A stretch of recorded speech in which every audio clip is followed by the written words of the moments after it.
to say, when I had this idea, I ran it by our board chair, Eric Kreitler, and he encouraged me to run with this idea. I had to honor the remarkable women we have in public leadership in Philadelphia and Pennsylvania. I don't think I ever imagined a room like this with the energy and phenomenal people here. Thank you so much for making the best version of this dream come true for us.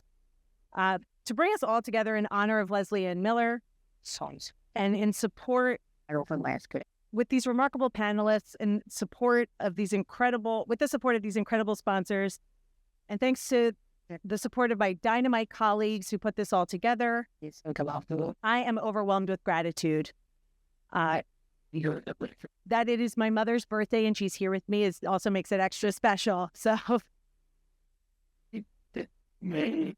it's my honor to welcome you to the third annual Women in Public Leadership event for the Committee of 70. My name is Lauren Cristella, and I'm the president and CEO of the Committee of 70. You're wearing a very cute suit. At this event last year, I was announced as the first woman to lead this small but mighty nonpartisan nonprofit in its 120-year history. Over the course of those 120 years, we've been called a watchdog, a good government group, a public advocacy organization, and all of that is true. We've also been called some not nice things that I would say are not true. But at our core, we help people understand how elections and government work, how government affects their lives, and the steps everyone can take to improve their communities. Today's program isn't just another event. It's a gathering with a purpose. The conventional narratives about leadership are changing, in no small part thanks to the women you'll hear from today. We are here to celebrate the profound impact of women in leadership and continue to learn, to connect, and to discover new ways to carry as we climb. At a moment when our politics is breeding contempt, cynicism, and apathy, so many people are asking themselves, why should they even bother trying? That's right. Particularly when you have bills to pay, 5,000 emails to read from your kid's school. But tuning it out isn't the answer. It doesn't matter if you're not interested in politics. And women really do know that politics is interested in you. The good news is that there's something we can all do to reclaim our agency and combat the scope and scale of the challenges we're facing. We can each do the next thing, take that next step. Take the next step on the road to more active, engaged citizenship. I am so proud of all the ways the Committee of 70 can help. No matter where you're starting on this journey, we can provide the resources and support you need to do that next thing. From helping you to successfully cast your ballot, to building a culture of voting in your family, in your workplace, in your neighborhood through our We Vote program. From preparing you to serve as a poll worker. We're learning more about how our government works and giving you the resources to have a healthy, well-balanced media diet. And so much more. The women you'll hear from today have all answered the call to serve and have all done the next thing in the face of daunting challenges and glass ceilings. This is especially true for this year's Civic Leadership Award recipient, Leslie Ann Miller, who is a trailblazer that has time and time again shown what it means to lead and serve with passion and integrity. I've been so fortunate to know Leslie through her board service at 70, where we're grateful for her leadership and support. Not only has she been eager to support our work and mission, but she's been a strong supporter of mine personally and countless other women across the city and Commonwealth. Through her mentorship and the doors she opens, Leslie is truly a champion for women in our city and state. As we honor Leslie and celebrate each and every one of you, let's reaffirm our collective commitment to advancing women's leadership at all levels and across all sectors.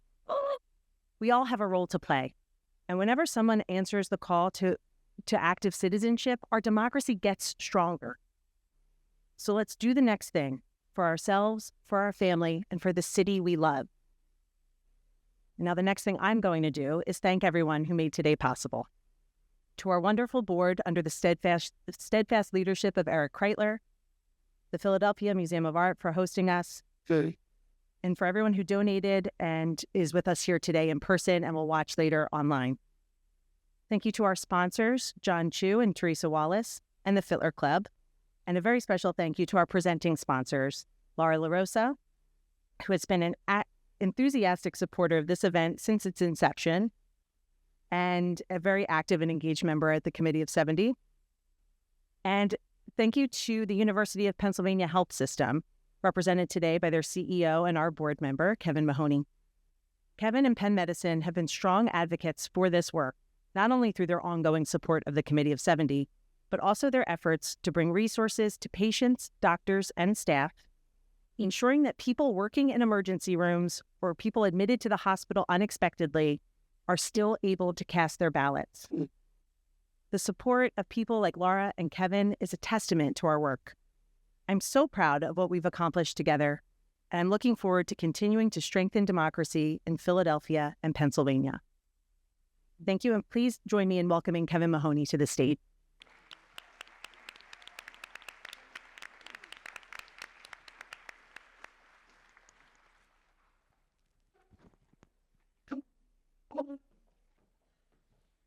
Good morning, everybody. Good morning. Good morning. Presenting sponsor usually steps up here and brags on his organization. I'm not going to do that. I'm going to introduce two phenomenal women leaders in the city of Philadelphia. And I want to start with my dear friend, Leslie Ann Miller. One of my favorite words growing up was present. I went to kindergarten, and the teacher said, answer here or present if you're in school today. I always opted for present. I thought that was better than here. My birthday, I got a present. Holidays, we got presents. My son proudly serves in the Army, and he answers present and accounted for. In leadership, we always talk about the importance of being present with our employees. But then there's Leslie Ann Miller present. Go to the Philadelphia Flower Show. Pam and I are walking down the aisle. Pam says, that's the most beautiful display I've ever seen. I look at the award winner. It's a blue ribbon. Leslie Ann Miller. Present. Go to a Penn University trustee meeting. Leslie Ann Miller's here. Present. Counsel General for the state of Pennsylvania, Governor Rendell. Present. The American Philosophical Society, Philadelphia Bar Association, Mount Holyoke Alumni and Board, the Philadelphia Ballet. I could go on, but present, present, present, present, present. In this great museum to which Leslie has dedicated so much of her time, again, present.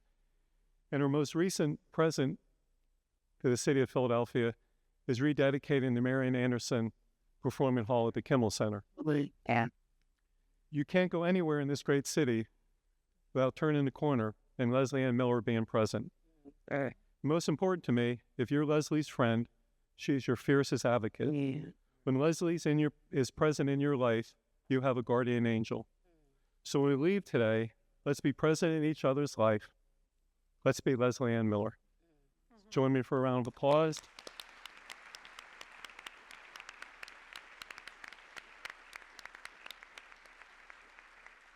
And next, I'd like to introduce Laura LaRosa, who's going to introduce our panel.